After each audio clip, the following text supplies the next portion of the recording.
Hey everybody, hope you all are doing well, and welcome to another Dark Souls 3 challenge run. I am very excited for this one because today I'm going to see if I can beat Dark Souls 3 by only leveling strength.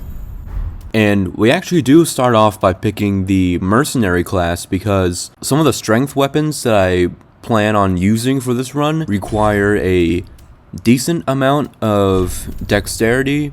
Anyway, with all that yapping aside, because I am very excited for this run, I decided to bring back an old character from one of my previous videos.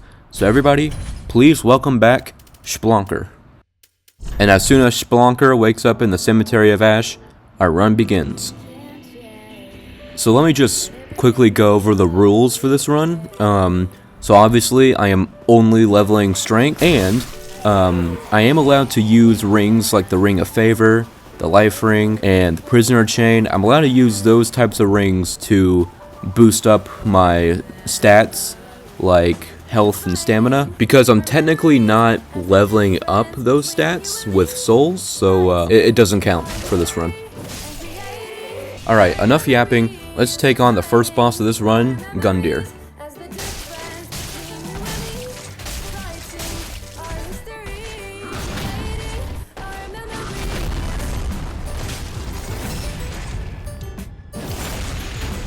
We're able to stagger Gundyr not too long after he goes into phase 2, and it doesn't take long for him to go down.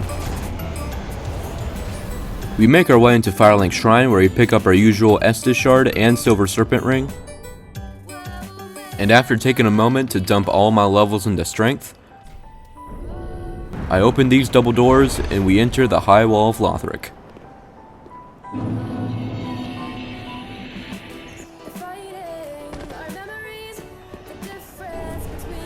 Now there's actually a really good strength weapon up here that I wanted to collect, but unfortunately this dragon really didn't want me to collect it.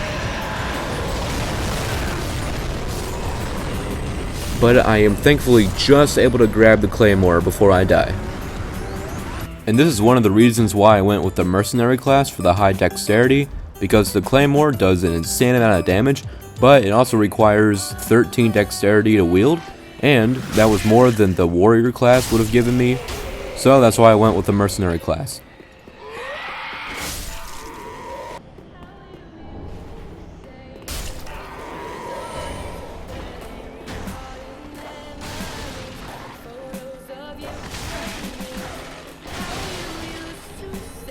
I go ahead and free Grey Rat from his cell because later in this run he's going to be able to give me some pretty good strength weapons. And after throwing on some lightning onto my weapon, it was time to take on Vort of the Boreal Valley.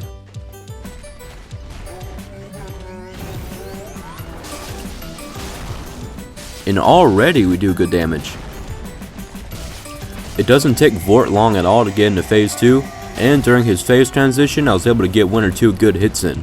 And soon, Vort goes down. After absolutely obliterating Vort, we raise his banner and we travel over to the Undead Settlement. While I'm here, I talk to Yol so he'll give me some free levels back at Firelink Shrine. And then I begin to explore the settlement, picking up the usual bits and parts.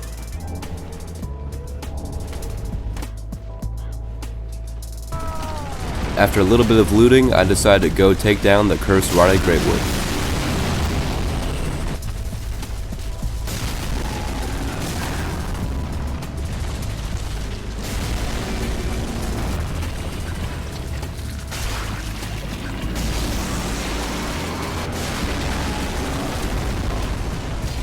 Now this fight is pretty easy, and even with the strength that we have, it didn't really change the fight too much, and it doesn't take long at all for the cursed Rotted Greatwood to go down. And once we return to Firelink Shrine, I give Ledlith the transposing kiln, and with it I grab Vort's Great Hammer. Now this thing is pretty nutty. I'm excited to see it in action. I get my strength level to 25, and then I get Yol's 5 free levels.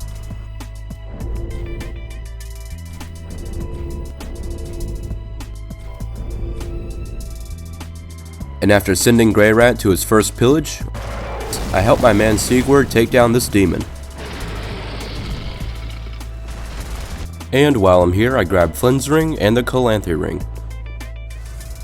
I return to Firelink Shrine where I get the Claymore and Vort's Great Hammer to +1.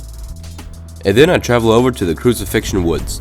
On the way I pick up the Butcher Knife that has an A in strength scaling, which is pretty awesome. And then I enter Farron Keep. So I had a really fun setup in mind, but to get all the parts I needed, my routing was going to be a bit all over the place, so stick with me here. It's going to be worth it, promise.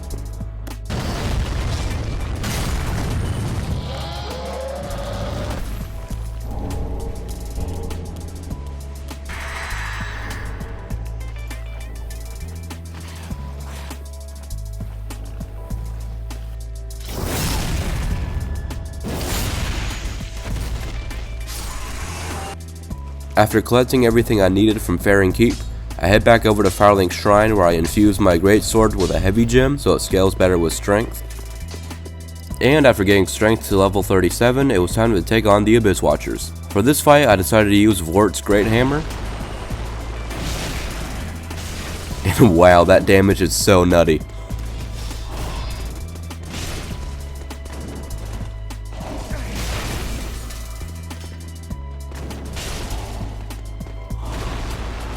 With our insane damage and frostbite effect, it doesn't take long at all for the Abyss Watchers to go down to phase 2. Now we do bite the dust in phase 2, but I was actually okay with that because that meant I could head back to Firelink Shrine and get Vort's Great Hammer upgraded to +2. And with that really good damage increase, it was time to challenge the Abyss Watchers to a rematch.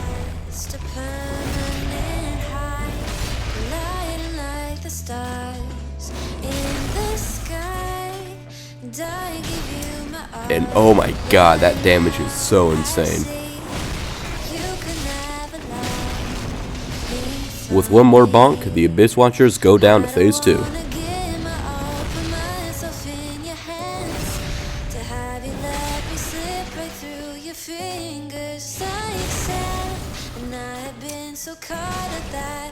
And it doesn't take long at all for the Abyss Watchers to go down.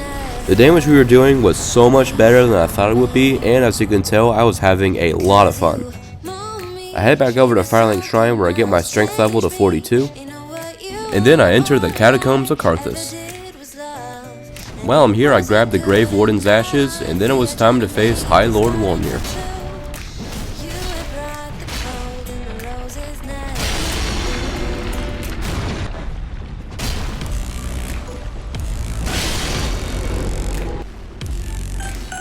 Soon the bracelet boss goes down, and then we immediately head over to the Smoldering Lake.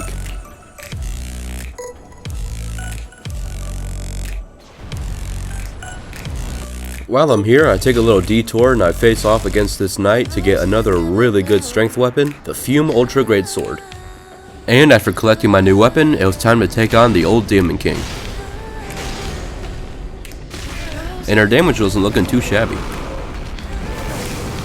Now it did take me 2 attempts to beat the old Demon King because I got caught in the Demon King's explosion at the end of attempt 1, but it doesn't take long for him to go down. I head back to Firelink Shrine where I get my strength level to 48, and then I do some trading to get some Twinkling Titanite,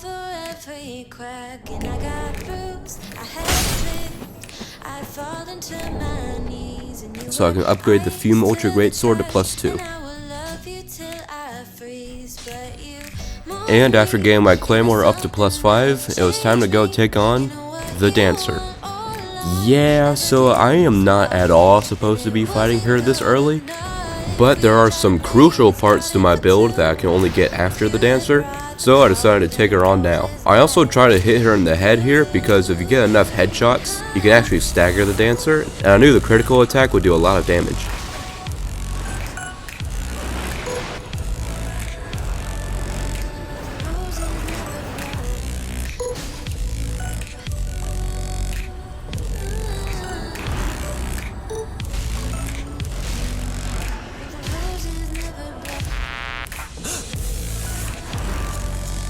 And eventually we're able to get enough headshots to where we stagger the Dancer, and the critical attack was pretty good.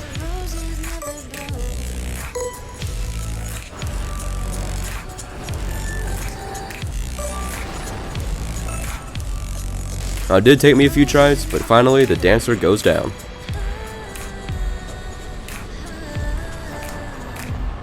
With the dancer taken care of, I upgrade my strength to level 54, and then I begin to loot the dragon barracks.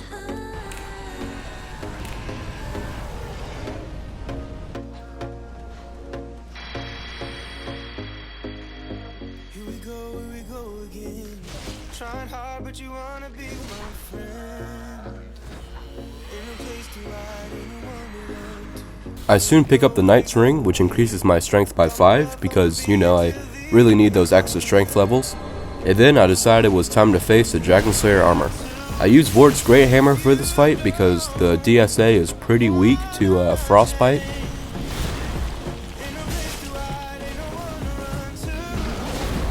And our damage was looking pretty good. However, from previous attempts I had learned that his damage was also looking really good. I could only tank about one hit from his shield, and everything he did with his axe killed me instantly, so I had to be very careful during this fight.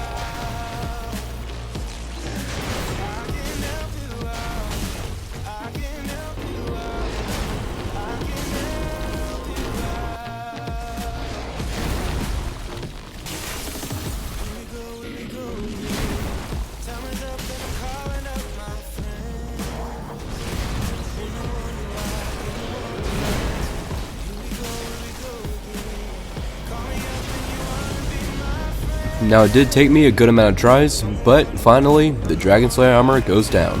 And I trade in his soul for one of the best weapons in the whole game, the Dragon Slayer Great Axe. And after getting my strength to level 57, and upgrading the Dragon Slayer Great Axe to +3, I enter the Consumed King's Garden. And soon it was time to take on Osiris the Consumed King. Ow. Now this fight was actually pretty difficult. I'd say that's mainly because of phase 2, especially his charge attack. It would instantly kill me because of my low health.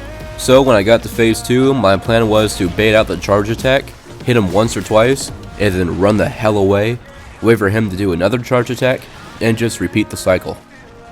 Now even though the damage we were doing was pretty good, this fight took me a half an hour or so of attempts, but finally, the Consumed King was dethroned. With Osiris taken care of, I pick up a few Titanite scales, and then I enter the Untended Graves, where I face off against Champion Gundyr. And oh my gosh, our damage is crazy.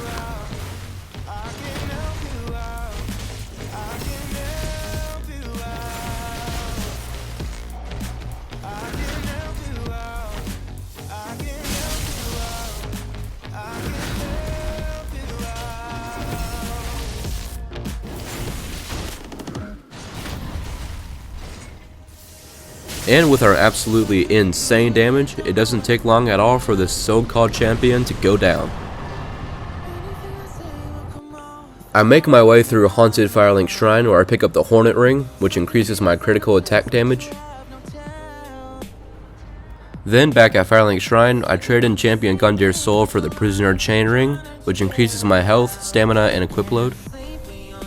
And after getting my strength to level 66, it was time to go fight the Crystal Sage.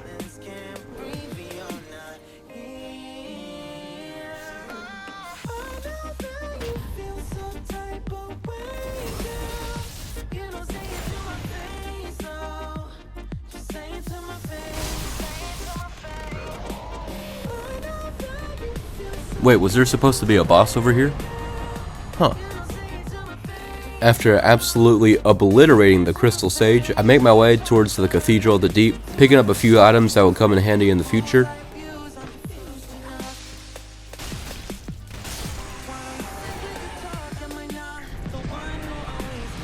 And a few minutes later, it was time to take on the Deacons of the Deep.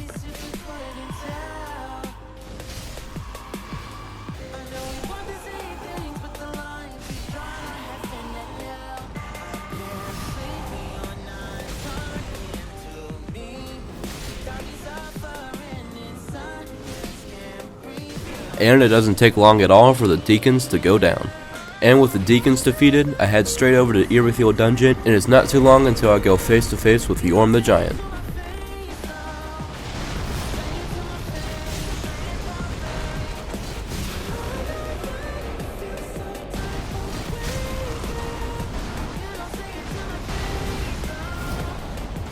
And with a few powerful strikes from the Storm Ruler, Yorm the Giant goes down. With Yorm out of the way, I pick up Grey Rat's ashes from the Erethial sewers. Yeah, I'm sorry about that, bro. I then enter this beautiful room, not only because I have to, but also because there's an insane strength weapon that I want to collect here. But first, I parry this Black Knight, because why the hell not? It's cool. I then pick up Smo's Great Hammer, which is not only an insane strength weapon, but also recovers 10 health per hit, which is pretty cool.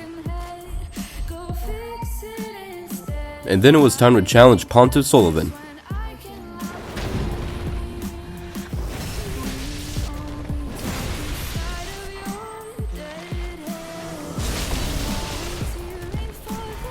Pontiff went down to phase 2 very quickly, and it doesn't take long at all for him to go down after that.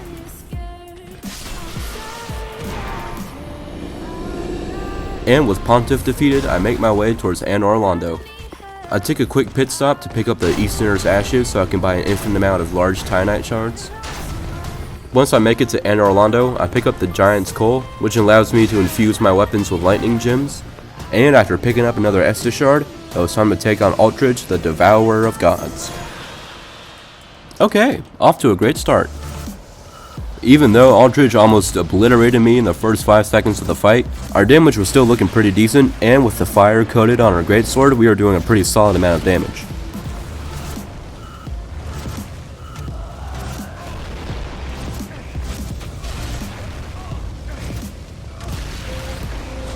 And not only is Aldridge weak to fire, but he seems to be pretty weak to charged heavy attacks, and with just a few heavy attacks later, he goes down.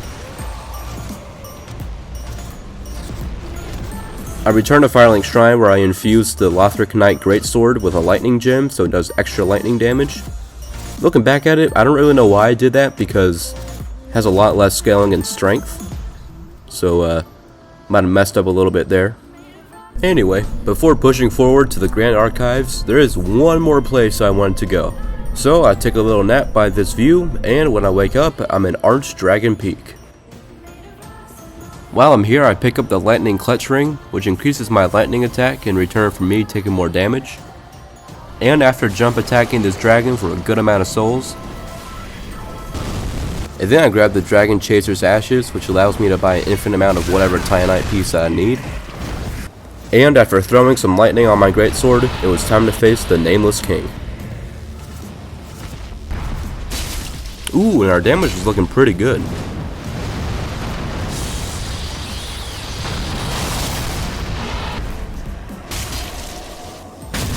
It only takes 2 more hits for the dragon to get staggered, and after we get the critical attack, it was time for phase 2.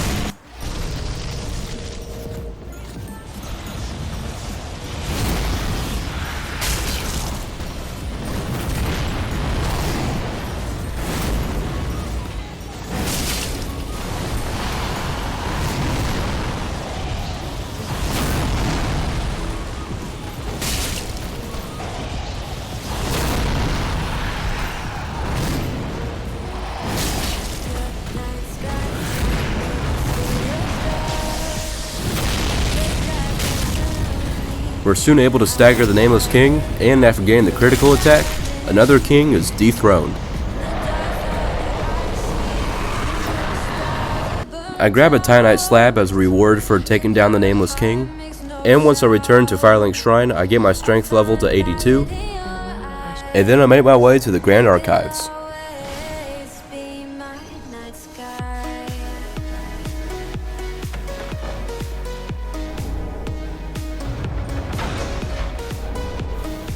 Before taking on the Twin Princes, I get Smo's Great Hammer up to +5. And after getting the Lothric Greatsword to +9, it was time to take on Prince Lorien and Prince Lothric. I decided to use Smo's Great Hammer, not only because it's super fun to use and it does a lot of good damage, but also that 10 HP recovery per hit is going to be really good against this boss, because yeah, they hit like a truck.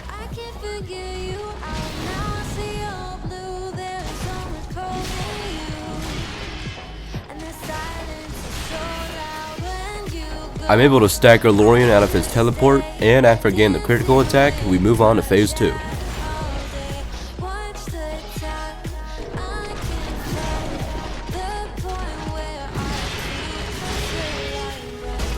Now it was safe to say that the damage we were doing was absolutely insane, and it only takes a few more bonks for the twin princes to go down.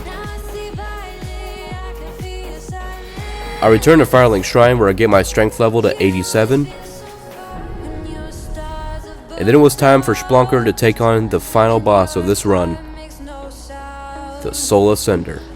I decided to use Smo's Great Hammer for this run because just like Lorien and Lothric, the Soul Ascender hits like an absolute truck, and even though the hammer doesn't grant me much health regeneration per hit, it was still better than nothing.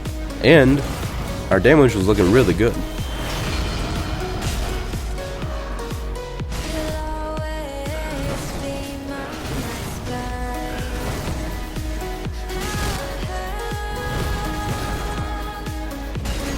And with a few bonks, the Soul Ascender goes to phase 2.